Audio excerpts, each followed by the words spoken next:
पश्चिम Asia में बढ़ते तनाव के बीच भारत सरकार ने घरेलू एलपीजी सिलेंडर की रिफिलिंग बुकिंग के नियमों में बदलाव किए हैं। अब उपभोक्ता एक सिलेंडर की डिलीवरी के बाद दूसरा सिलेंडर 21 दिन में नहीं बल्कि 25 दिन में बुक कर सकेंगे।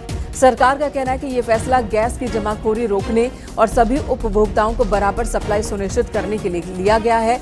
हाल के दिनों में ये देखा गया था कि कई लोग जरूरत न होने के बावजूद सिलेंडर बुक कर रहे थे, स्टॉक कर रहे थे। सरकार को उम्मीद है कि वेटिंग पीरियड बढ़ाने से अनावश्यक बुकिंग पर लगाम लग सकेगी और जिन उपभोक्ताओं को वास्तव में गैस की जरूरत है उन्हें समय पर सिलेंडर मिल सकेगा।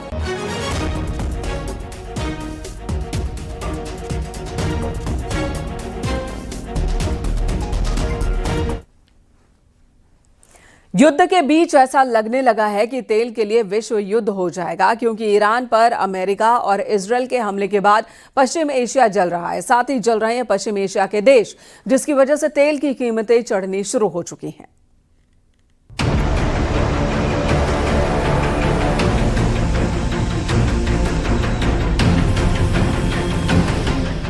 जंग ने निकाला दुनिया भर का तेल। महायुद्ध की आग से कच्चे तेल में उछाल।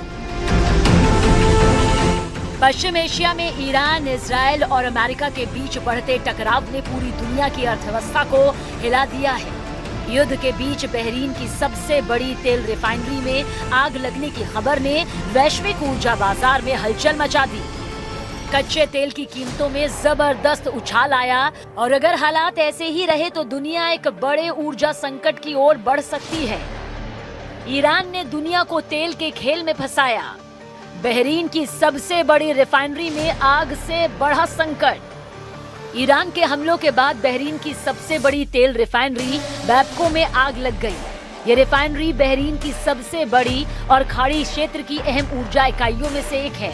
हमले के बाद अंतर्राष्ट्रीय बाजार में कच्चे तेल की कीमतों में तेज उछाल दर्ज किया गया। जंग के चलते कच्चे तेल की कीमत करीब 30% तक बढ़ गई है और ब्रेंट क्रूड $100 प्रति बैरल के पार पहुंच गया है।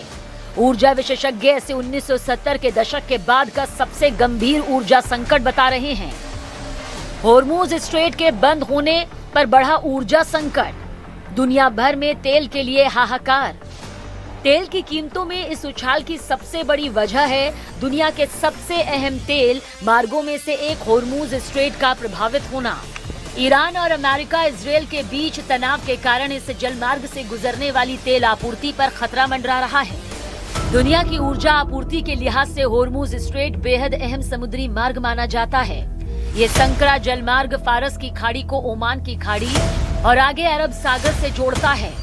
इसके उत्तर में ईरान स्थित है, जबकि दक्षिण में ओमान और संयुक्त अरब अमीरात यानी यूएई है। करीब 167 किलोमीटर लंबा ये रास्ता दुनिया के सबसे महत्वपूर्ण तेल परिवहन मार्गों में शामिल है, जहां से बड़ी मात्रा में कच्चा तेल और गैस दुनिया भर के देशों तक पहुंचती है।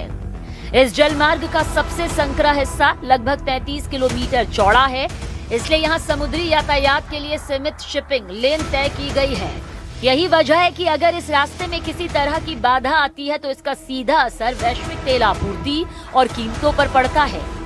युद्ध की वजह से कई तेल उत्पादक देशों ने उत्पादन भी कम कर दिया है, जबकि समुद्री शिपिंग की लागत अचानक बढ़ गई। इन सभी वजह से वैश्विक बाजारों में तेल की कीमतें तेजी से ऊपर जा रही हैं। भारत के लिए अहम होर्मुज स्ट्रेट। होर्मुज स्ट्रेट सिर्फ वैश्विक अर्थव्यवस्था के लिए ही नहीं बल्कि भारत के लिए भी बेहद अहम है। भारत अपनी जरूरत का करीब 88% कच्चा तेल आयात करता है और इसका लगभग आधा हिस्सा इसी रास्ते से आता है। अगर होर्मुज स्ट्रेट लंबे समय तक प्रभावित रहा तो सिर्फ तेल ही नहीं बल्कि गैस और एलपीजी की सप्लाई पर भी असर पड़ सकता है। विशेषज्ञों का मानना है कि अगर पश्चिम एशिया में ये युद्ध लंबा खींचता है तो तेल की कीमतें और भी तेजी से बढ़ सकती हैं और वैश्विक अर्थव्यवस्था पर इसका बड़ा असर पड़ सकता है। यानी पश्चिम एशिया में बढ़ता युद्ध अब सिर्फ सैन्य टकराव नहीं रह गया बल्कि पूरी दुनिया के लिए ऊर्जा और आर्थिक संकट का कारण बन सकता है।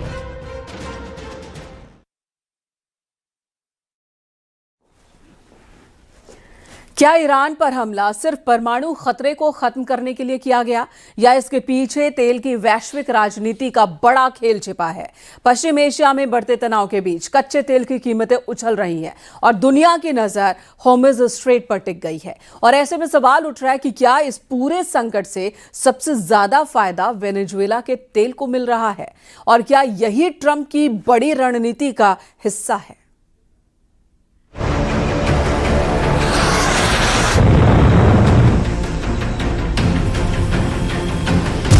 क्या मिडिल ईस्ट में तेल के लिए हुआ सारा खेल?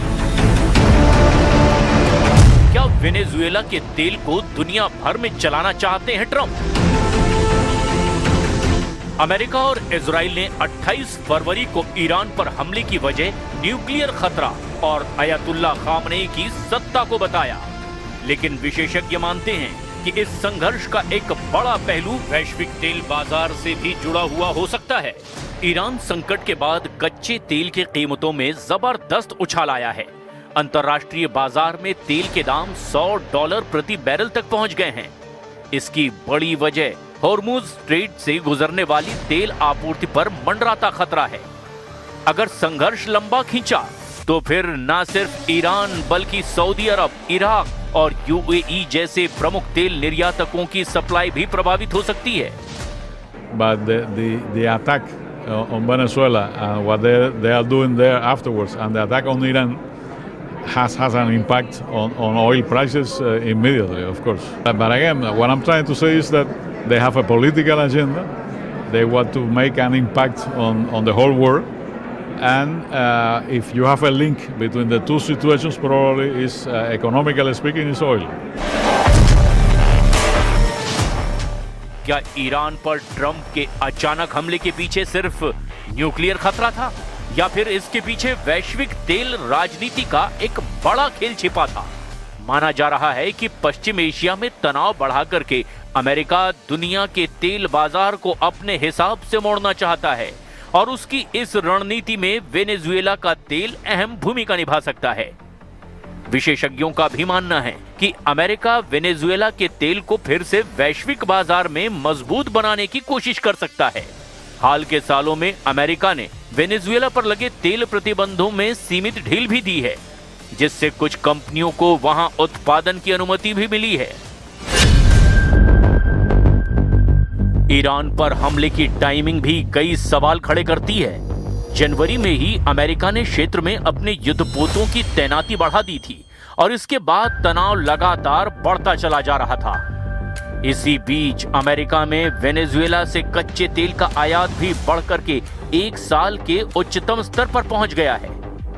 विशेषज्ञों का मानना है कि अगर पश्चिम एशिया में अस्थिरता बढ़ती है और होर्मुज़ स्ट्रेट से तेल सप्लाई प्रभावित होती है तो वेनेजुएला जैसे वैकल्पिक स्रोतों की मांग तेज हो सकती है। अमेरिका की कई रिफाइनरीज पहले से ही वेनेजुएला के भारी और गाढ़े कच्चे तेल को तेजी से खरीद रही है, क्योंकि इन कंपनियों की रिफाइनिंग क्षमता इसी प्रकार के तेल के लिए बनाई गई है। अमेरिका रोजाना करीब 41 लाख बैरल तेल नीदरलैंड्स, दक्षिण कोरिया और भारत जैसे देशों को निर्यात कर रहा है। ऐसे में अगर ईरान के साथ युद्ध लंबा चलता है और होर्मुज़ स्ट्रेट से तेल सप्लाई प्रभावित होती है तो दुनिया को दूसरे तेल स्रोतों की जरूरत पड़ेगी। ऐसी स्थिति में वेनेजुएला के तेल की मांग अमेरिका और भारत जैसे देशों में बढ़ सकती है।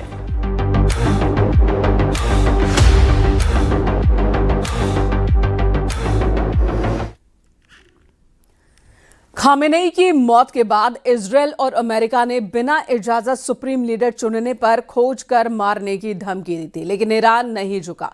अमेरिका और इजरायल की धमकी से नहीं डरा और रातों रात अयातुल्ला अली खामेनेई के बेटे मुजत्तबा खामेनेई को ईरान का नया सुप्रीम लीडर बना दिया गया।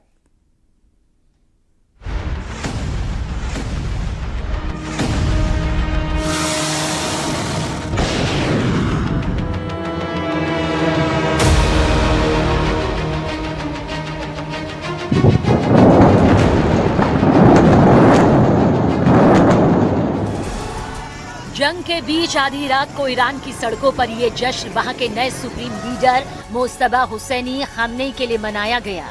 तेहरान की सड़कों पर रात में भीड़ जुटी लोगों ने नारे लगाए, हाथों में ईरान के झंडे लहराए। अयातुल्ला अली खामनेई और मुस्तबा हुसैनी खामनेई दोनों की तस्वीरें लहराई, क्योंकि ट्रंप की धमकी और इजराइल के हमलों के बीच ईरान के नए सुप्रीम लीडर मुस्तबा हुसैनी खामनेई ने कमान संभाल ली।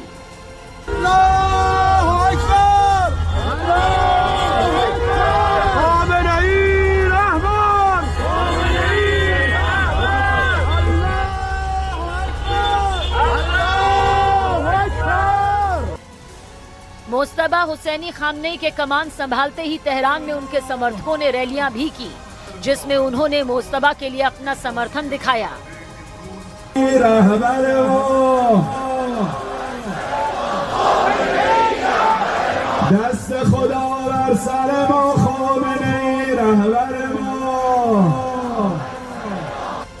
मुस्तबा के नाम का ऐलान ईरान की सरकारी न्यूज चैनल ने किया।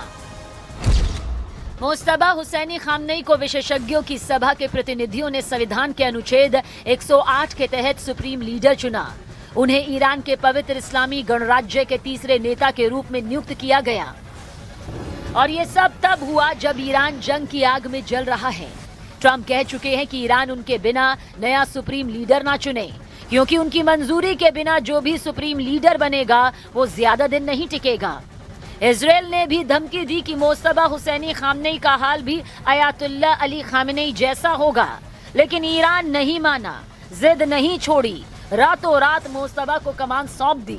ईरान के विदेश मंत्री सैयद अब्बास अरागची ने भी सोशल मीडिया पर मुस्तबा को बधाई दी। लिखा कि मुस्तबा हुसैनी खामनेई को ईरान का सुप्रीम लीडर बनने की बधाई। मतलब ईरान ने घुटने नहीं टेके, उल्टा उसने ऐसा कदम उठाया जिससे ट्रंप का गुस्सा और बढ़ सकता है। Mojtaba Hosseini Khamenei Ayatollah Ali Khamenei के दूसरे बेटे हैं। मुस्तबा का जन्म 1969 में ईरान के मशहद शहर में हुआ था। उन्होंने अपना बचपन अपने पिता के उस दौर में बिताया था जब वो ईरान के एक धर्मगुरु बनकर उभर रहे थे और ईरान अंतिम शाह मोहम्मद रजा पहलवी के शासन का विरोध कर रहे थे। इसके बावजूद मुस्तबा ज्यादातर लो प्रोफाइल ही रहे। उन्होंने सरकार में कोई पद नहीं लिया। वो बात अलग है कि सियासत से दूरी के बीच सीमा पर ईरान की सेना के लिए काम करते रहे। मुस्तबा ईरान इराक युद्ध का हिस्सा बने, जिससे ईरान के शक्तिशाली सुरक्षा तंत्र, जिसमें Islamic revolutionary guard core IRGC भी शामिल है, उनके साथ उनके अच्छे रिश्ते बने। मुस्तबा के सुप्रीम लीडर बनने के बाद उन दिनों की तस्वीरें भी वायरल हुई, जिनमें मुस्तबा सैनिकों के बीच सेना की वर्दी में नजर आए। यानी सियासत से दूर रहने वाले ईरान के नए सुप्रीम लीडर ने ऐसे समय में कमान संभाली जब हाहाकार मचा हुआ है। अमेरिका और इजराइल गिद्ध की तरह उन्हें नोचने के लिए बैठे हैं, लेकिन ईरान न झुकने के लिए तैयार है न रुकने के लिए। उल्टा मुस्तबा की सत्ता में एंट्री करवाकर उसने नया दांव चल दिया है।